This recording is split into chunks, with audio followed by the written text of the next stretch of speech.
So how to install Amazon Flex Debit Card? Just tap to install it, double click to install that. Cashback on the things that matter most. Amazon Flex Debit Card, exclusive for Amazon Flex delivery partners, up to 6% cashback on all fuel and eligible EV charging purchases. Cashback at Amazon.com and Whole Foods, up to 2%. And 1% cashback on everything else, including at restaurants.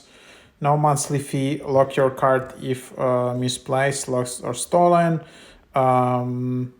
Keep track of spending and cashback rewards. Access to 19,000 ATM locations. Mobile check deposits. Check your balance online. Amazon Flex Debit Card is the easiest way to manage your money from anywhere, anytime. Access this feature and more. No monthly fee. Lock your card if misplaced. Keep track of spending and cashback rewards. Mobile check deposits. Set and track saving goals with wallets. So that's the idea. And then, you can just open it up and then send notifications. And then I guess you can just sign in or create new account.